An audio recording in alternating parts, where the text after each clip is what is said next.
Hi everyone, my name is Namwezi and welcome back to my YouTube channel. Welcome to my channel. Please like, subscribe and share this video with your friends.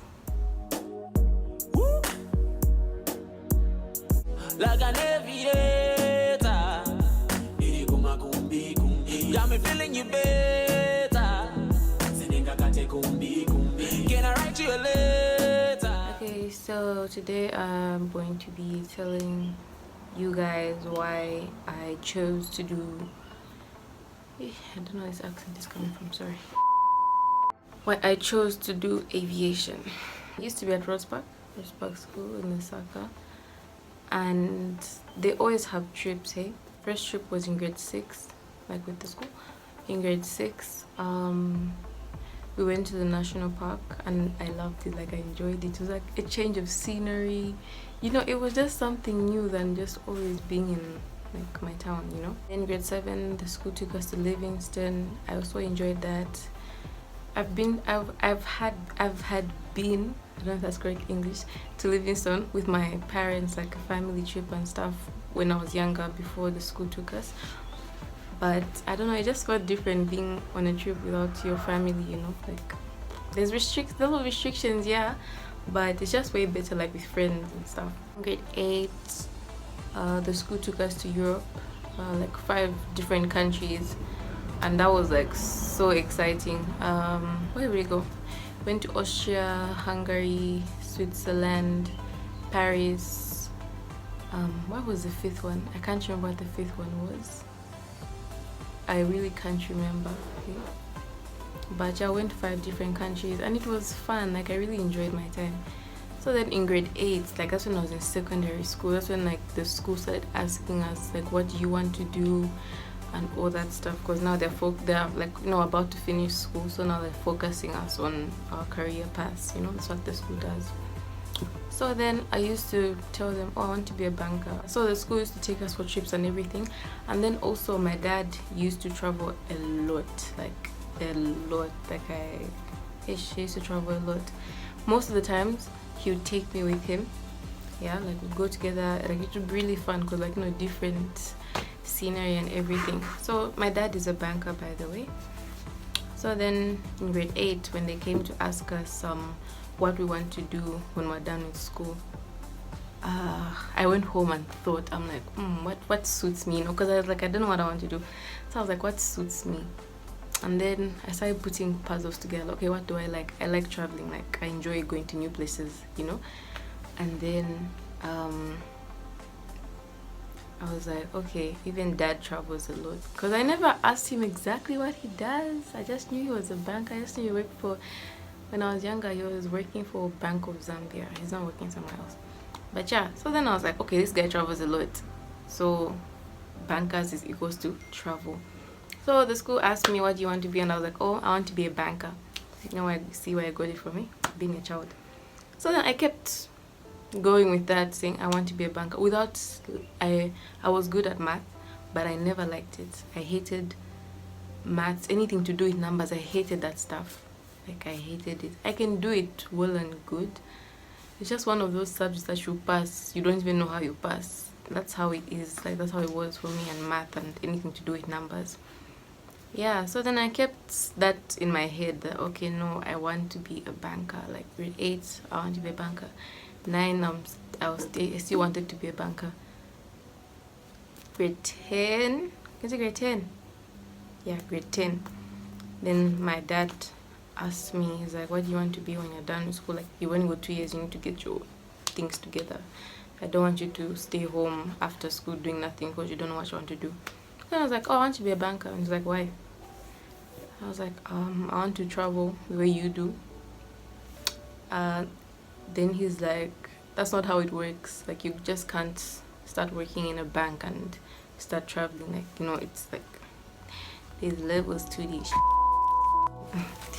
Anyway,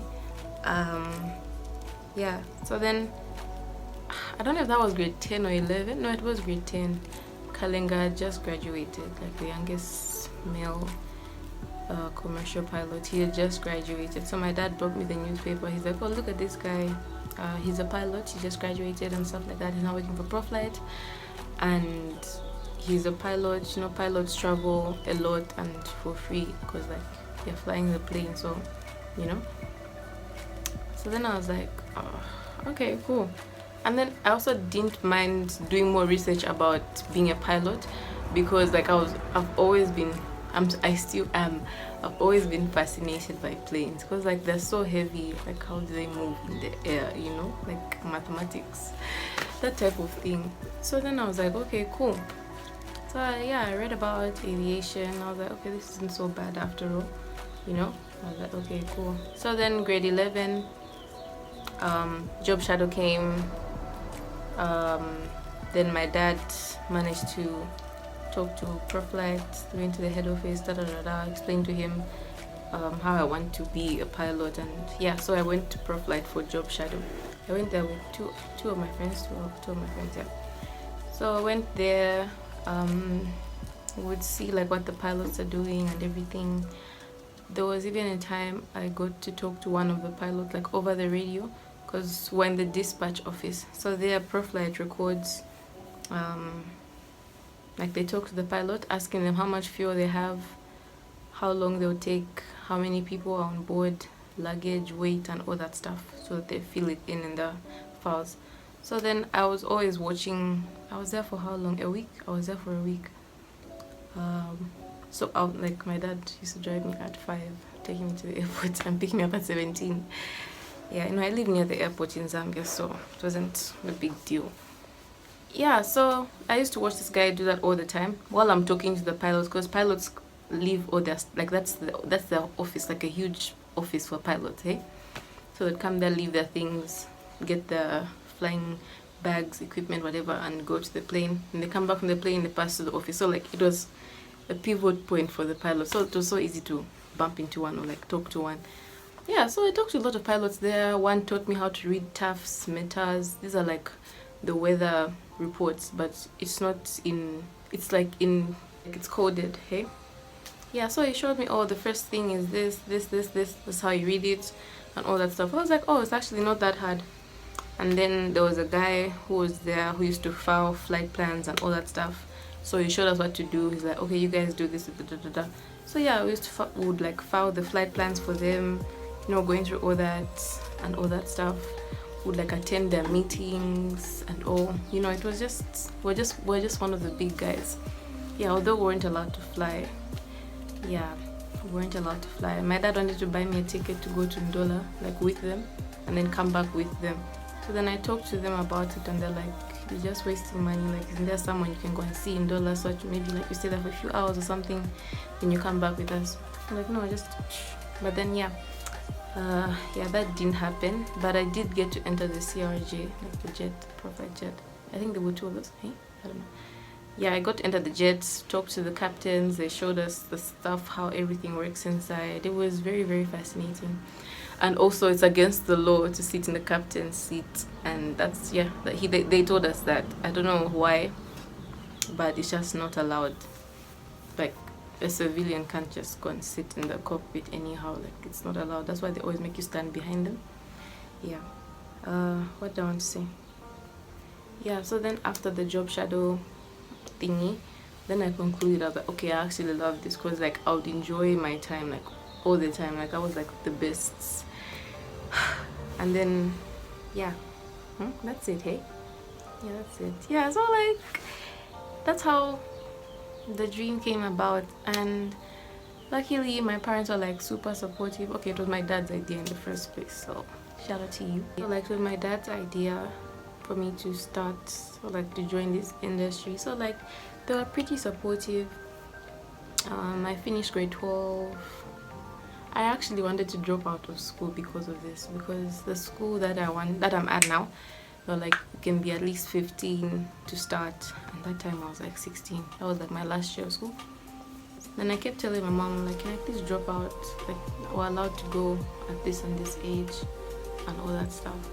And then she's like, no, you have to, I want you to write exams, so that at least if you ever get bored of being a pilot, you can try something else. Because you know, pilots retire at like what, 60, 65. So like, what are you going to be doing like after that? So you know, so I was like, okay, fine. So that's how I finished grade 12.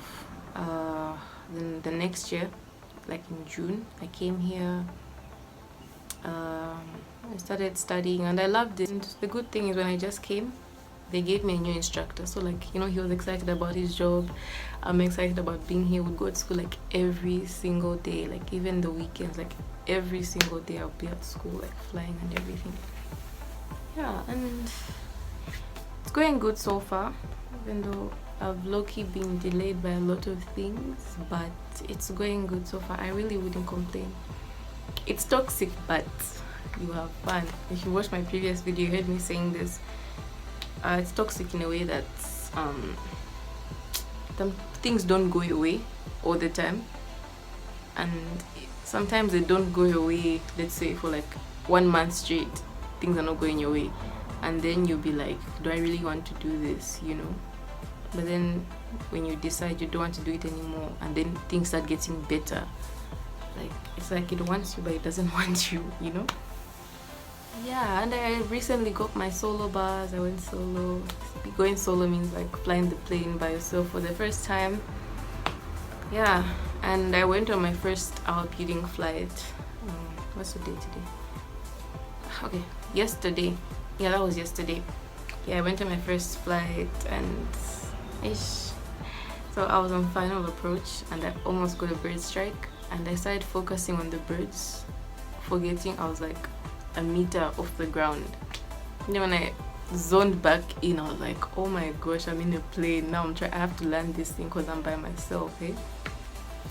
Yeah, that's how it went. And then I got to the ground. Like after that, like my whole mood just, I was like, nah.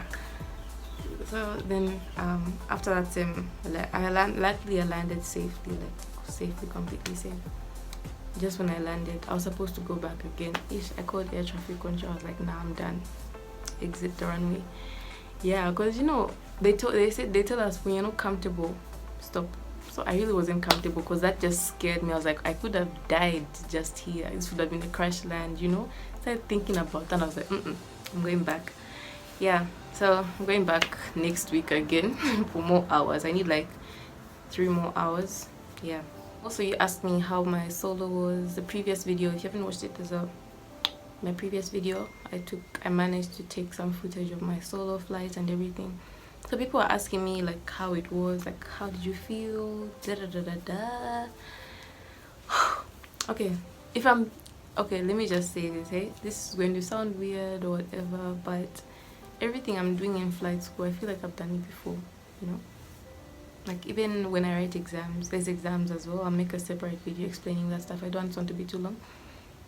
Even when I'm writing exams, I feel like I've done this before. Like it's like I'm just doing these things again, you know? People ask me, is school hard? I'm like, I don't think school is hard. Like yes, it can be tricky at times, but it's really not hard because I love what I'm doing. Like there's never been a day where I've ever woken up for school and be like, oh, I'm going to school. Like I'm always like, yeah, I'm going to school. You know, that type of thing. I wake up at like 4 almost every day. Yeah, I wake up at 4 regardless of the time that I'm flying. I wake up at 4. By 5 I'm done dressing. 6 I'm at the airport. So yeah, so when I went solo, okay, and I asked people about it. Like people who've gone solo before. They're like, oh my gosh, I was singing gospel the whole time. Oh my gosh, I cried. Oh my gosh, I was praying the whole time. So I was like, is that what I'm also going to go through, you know? The day came, I tested for my solo, like the instructor said, okay, dropped me off now. Okay, cool. I dropped him off. I got my clearance from air traffic control, and I just, you know, I just went. I just flew. Everything was okay. I didn't have any challenges. The plane was fine, you know, and I was really happy. Okay, honestly, I was happy. I was a bit in shock because it just sank in like after I touched down safely, and yo, that was a smooth landing, like one of my smoothest landings, just like, you know. Then I was like, what just happened? That type of thing. I was just super excited, eh? Yeah, even when my instructor asked me about it, like, oh, how was it? I'm like, yo, I feel like I've done this before. Like, this didn't feel new at all. Okay, mostly because my last training flights, the instructor was just there just to supervise. Otherwise, I've been doing the flying by myself for the longest time. It's just they're always there, but then this time they weren't there, so I'm like, oh my god, I did that, you know. So yeah, I was really excited, I was really happy. And yeah, I got my first bar, 2 more. I'm saying 2 because I don't want to be an airline pilot. Okay, I haven't thought about it yet. Okay, I thought about it. Those people are a bit too busy for my liking, so maybe I'll change my mind in future, maybe I won't, I don't know. But if I do change my mind, then 3 more bars left. If I don't change my mind, it's just 2. Yeah, anyway, that's it for this video. I'll be posting more aviation videos about my stuff, maybe teaching you guys stuff about the plane and all that. That's what my page is all about. Yeah, anyway, thank you so much for watching this video. Please don't forget to like, subscribe, and share the video with your friends. Bye.